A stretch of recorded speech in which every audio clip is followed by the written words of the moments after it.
There's a photograph that shouldn't exist. 3 children standing in a field outside Briar Ridge, West Virginia, taken in the spring of 1987. They're holding hands. Their clothes are outdated by nearly 30 years. Behind them, you can see the foundation of a house that was supposed to have burned to ash in 1962. When the state police arrived that April morning, the children couldn't tell them how they got there. They couldn't tell them where they'd been. But what they could tell them, what they did tell them, over the following 6 weeks, became one of the most disturbing child welfare cases in Appalachian history. This is a story the town of Briar Ridge tried to bury, and after you hear what those children said, you'll understand why. Hello everyone. Before we start, make sure to like and subscribe to the channel and leave a comment with where you're from and what time you're watching. That way, YouTube will keep showing you stories just like this one. On April 19th, 1987, a Sunday morning jogger named Melissa Carver was running along Route 42 just outside Briar Ridge when she saw something that made her stop cold. 3 children were standing at the edge of a cornfield, silent and still, like they'd been placed there. She described them later as looking wrong, not injured, not sick, but wrong. The oldest appeared to be around 12. The youngest couldn't have been more than 6. They wore clothes that looked like something out of a 1950s catalog. High-waisted trousers on the boys, a cotton dress with lace trim on the girl. Their faces were clean, but their expressions were hollow, empty. When Melissa approached them and asked if they were lost, the oldest boy looked at her and said, "We came back." She called the police from a gas station 2 miles down the road.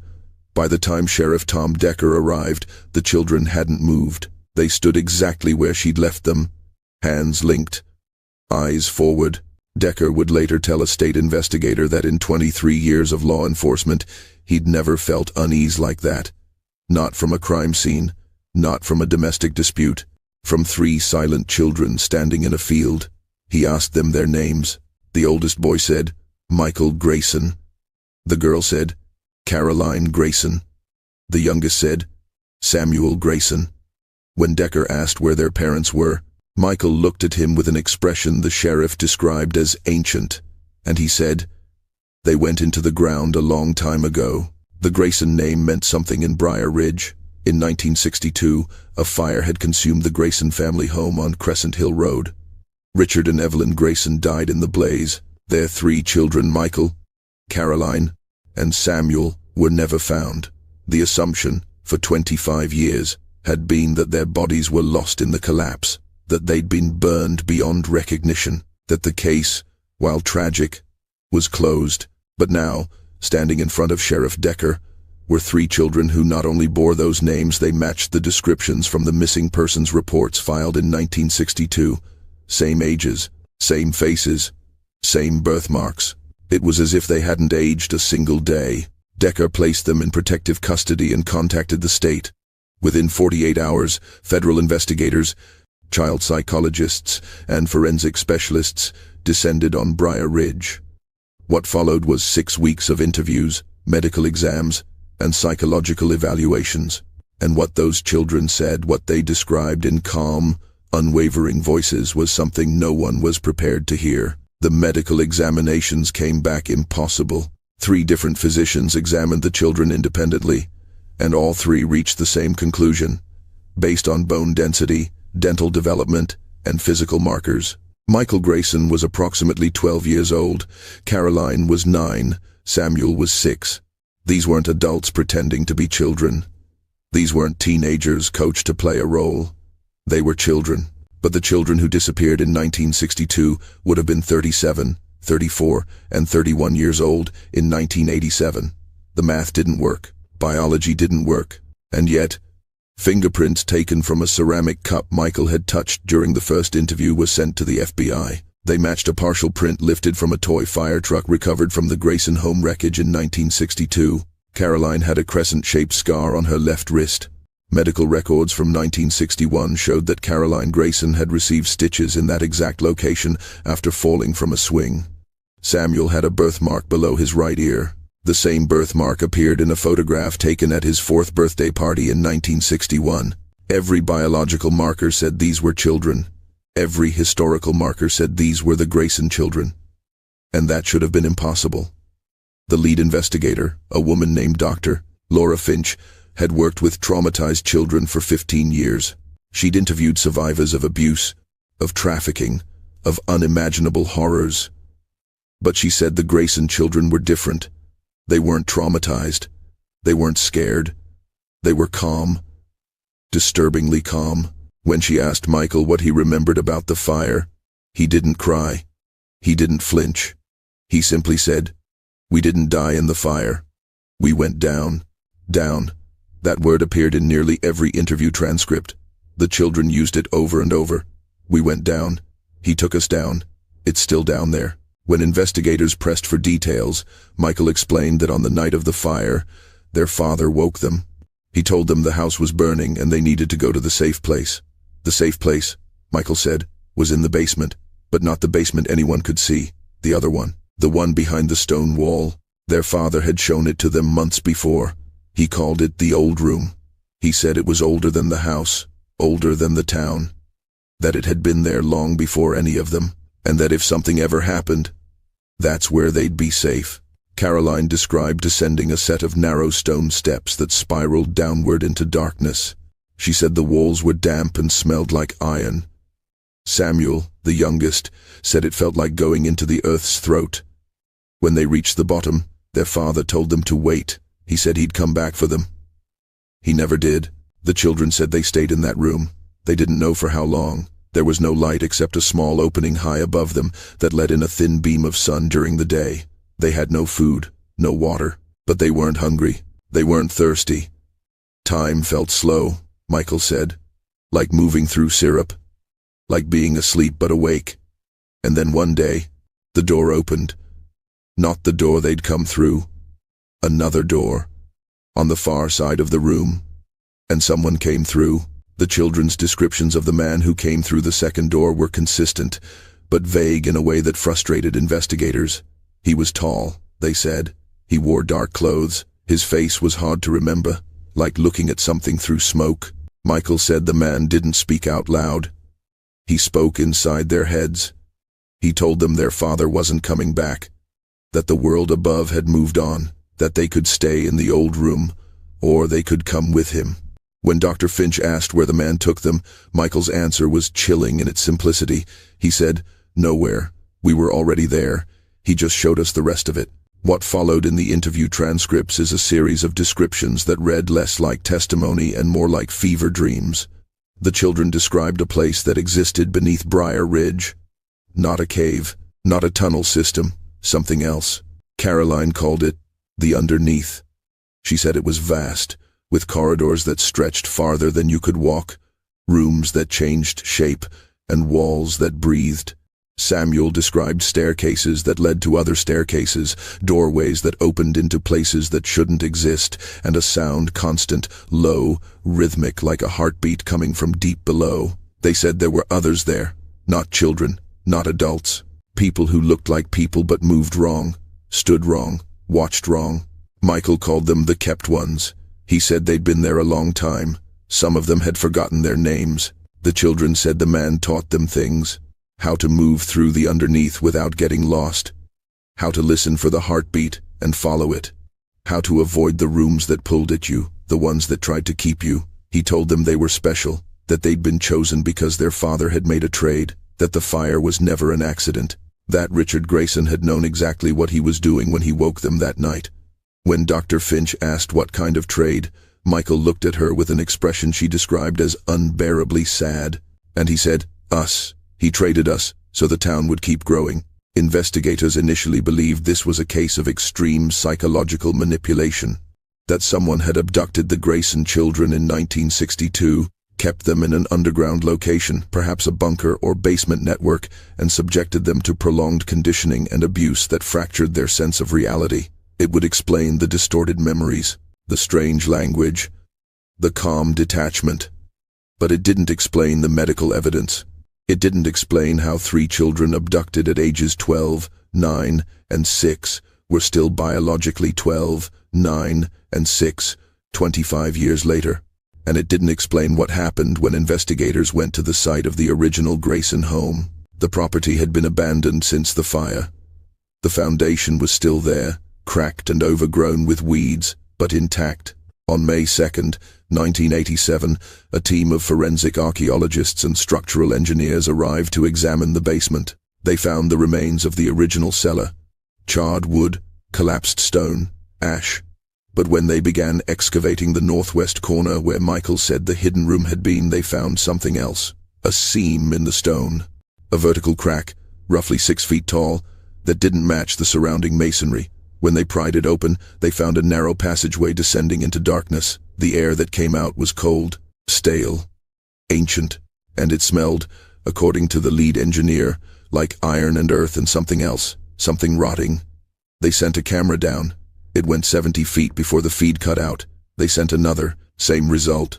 On the third attempt, the camera captured something before the signal died: a doorway, carved into the stone, and above it, symbols, not English, not any language anyone on the team recognized. No one went down into that passageway. That decision came from the top. Federal authorities, after reviewing the camera footage and consulting with structural experts, declared the site unstable and potentially hazardous. The opening was sealed with concrete on May 9, 1987. The official reason given was safety. The unofficial reason, according to a retired agent who spoke to a journalist in 2004, was that no one wanted to know what was down there. Because if the children were telling the truth, if even a fraction of what they described was real, then it meant something had been living beneath Briar Ridge for a very long time, and it meant Richard Grayson had known about it. Investigators began digging into Richard Grayson's background.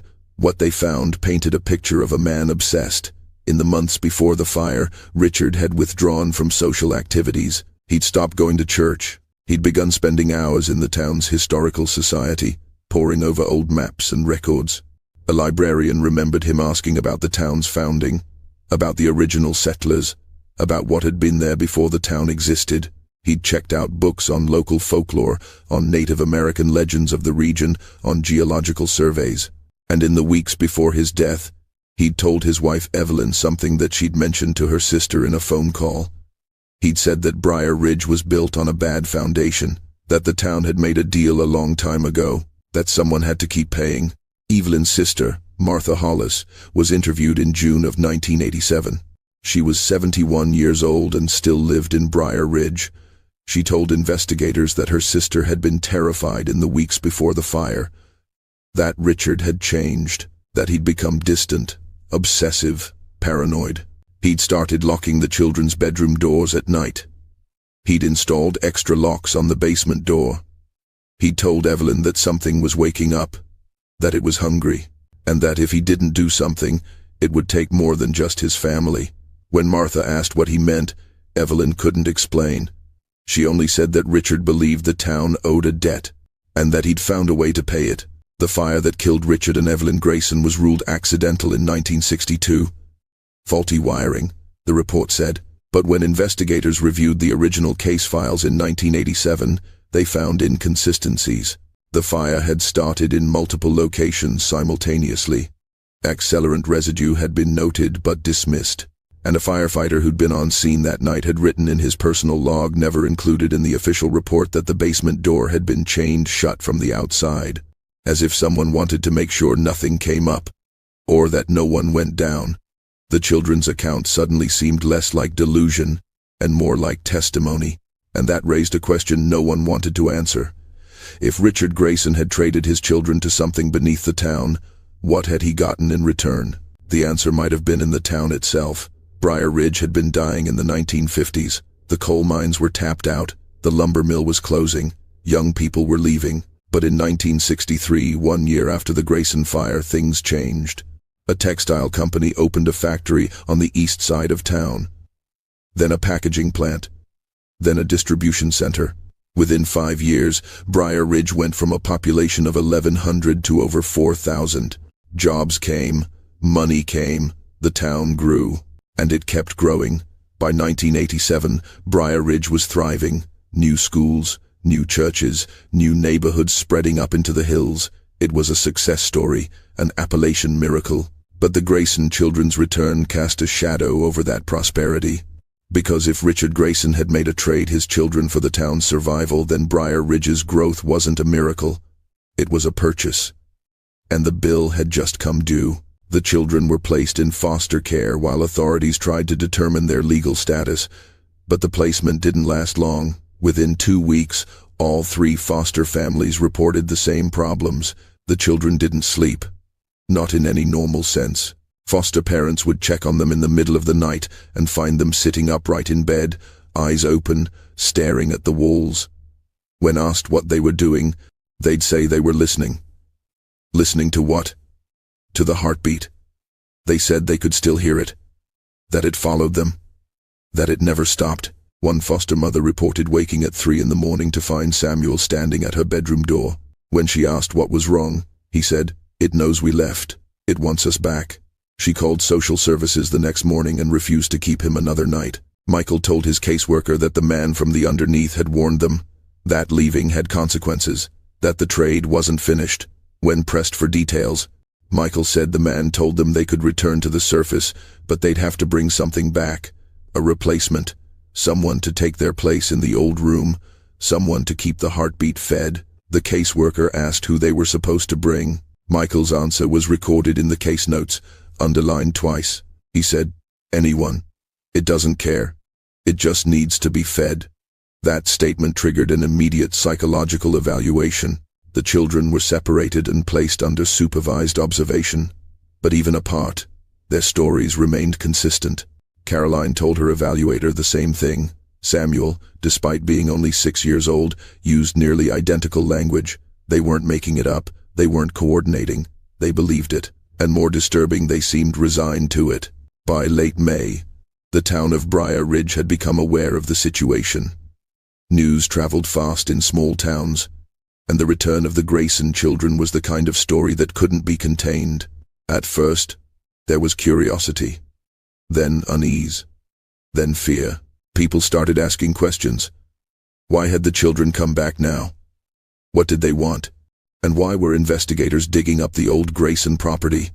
Some residents began to remember things, strange things.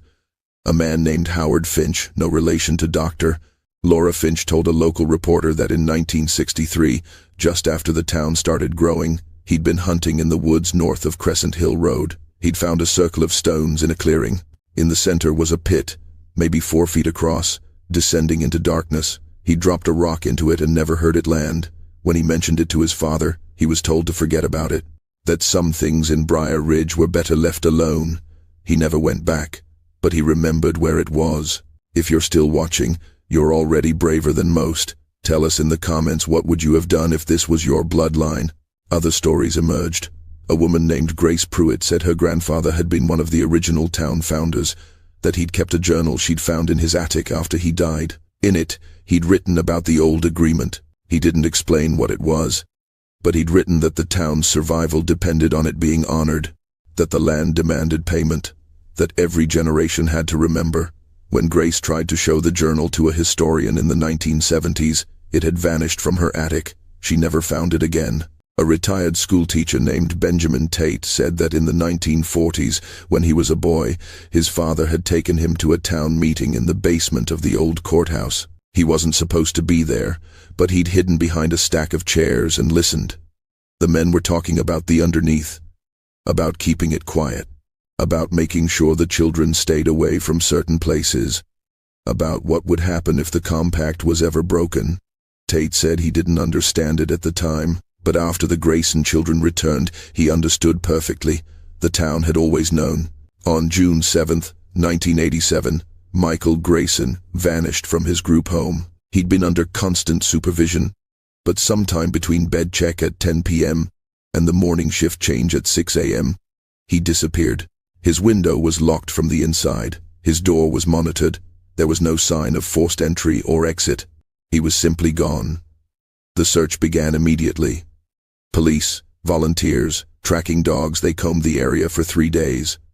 On the morning of June 10th, a jogger found him. He was standing in the same cornfield where the children had first been discovered. Same spot, same position, hands at his sides, eyes forward, expression empty. When police arrived, Michael didn't resist. He didn't run. He let them take him back. But when Dr. Finch interviewed him later that day, He told her something that made her stop the recording twice to compose herself. He said he'd gone back down, that the door had opened for him, that the man was waiting, and that the man had given him a choice: bring back what was owed, or all three of them would have to return permanently. Michael said he'd chosen to come back up to warn them. He said they had until the end of summer. After that, the underneath would come for them. And it wouldn't stop with the children. Caroline and Samuel were moved to a secure facility in Charleston, over 100 miles away. Michael was placed in a psychiatric hospital for observation.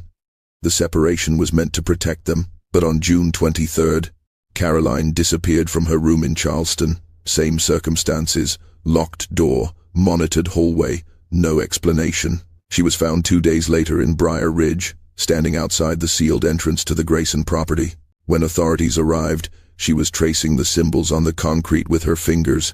She told them she could hear it calling, that it was getting louder, that it was angry they'd sealed the door. A week later, Samuel vanished from his foster placement. He was found the next morning in the basement of an abandoned church on the outskirts of town, kneeling in front of a stone wall, whispering to it. When asked what he was doing, he said he was apologizing. Apologizing to what? To the heartbeat. For leaving. For making it wait. The decision was made to keep all three children together under 24-hour supervision at a medical facility in Briar Ridge. Dr. Finch argued against it, saying the town itself seemed to be part of the problem, but she was overruled. Authorities believed proximity to mental health resources and the ability to monitor them as a unit outweighed the risks. That decision would prove catastrophic. In late July, staff at the facility began reporting strange occurrences: equipment malfunctions, lights flickering, cold spots in the children's rooms, and sounds, deep, rhythmic sounds coming from the walls, like something massive breathing. The children became increasingly agitated. They stopped eating, stopped speaking to anyone except each other. And when they did speak, staff reported that their voices sounded wrong, layered, like multiple people speaking at once. Michael told a nurse that the time was almost up, that the underneath was stretching, that it was reaching up through the cracks. On August 14, 1987, at approximately 2:30 a.m., every alarm in the facility went off simultaneously. Staff rushed to the children's wing and found all three of them standing in the hallway, holding hands, staring at the floor. When asked what they were doing, Michael looked up and said, "It's here." The floor beneath them began to crack, not from structural failure. The cracks moved like veins, spreading outward in deliberate patterns, forming shapes, symbols, the same symbols that had been carved above the doorway in the Grayson basement. Staff tried to pull the children away, but they wouldn't move. Caroline said, "We have to go back now." Samuel said, "It's time to go home." And Michael said, "Tell them we're sorry. Tell them we tried." The lights went out. In the darkness, staff reported hearing that sound again, the deep, rhythmic pulse, louder than ever, coming from below. When the emergency generators kicked in 30 seconds later, the children were gone. The floor where they'd been standing had collapsed inward, revealing a hole that descended into darkness. Rescue teams were assembled, but before anyone could enter, the hole sealed itself. The cracks in the floor smoothed over. The symbols faded. Within minutes, it was as if nothing had happened, except the Grayson children were gone. The official report stated that the Grayson children escaped through a maintenance tunnel and remain missing. The investigation was closed in 1989. The facility was shut down and later demolished. The site of the original Grayson home was purchased by the town and turned into a small park. No excavation was ever permitted, no further investigation was conducted, and the town of Briar Ridge continued to grow. But something changed after August of 1987. People who lived there noticed it, even if they didn't talk about it openly. The town felt different, heavier. There were more disappearances than there used to be. Not many, just enough to notice. A teenager would run away and never be found. A hiker would go into the woods and vanish. An elderly resident would wander from a nursing home and disappear without a trace. Always in the northern part of town. Always near the old Grayson property. And always, the searches would end the same way. No body, no evidence, no explanation. Just gone. Dr. Laura Finch left Briar Ridge in 1988 and never returned. She refused all interviews about the case until 2003, when she spoke to a documentary filmmaker on the condition of anonymity. She said the Grayson children were telling the truth, that she'd spent 16 years trying to rationalize what she'd witnessed, and she couldn't. That something existed beneath that town, something old and patient and hungry, and that Richard Grayson hadn't been insane. He'd been desperate. She said the worst part wasn't what happened to the children.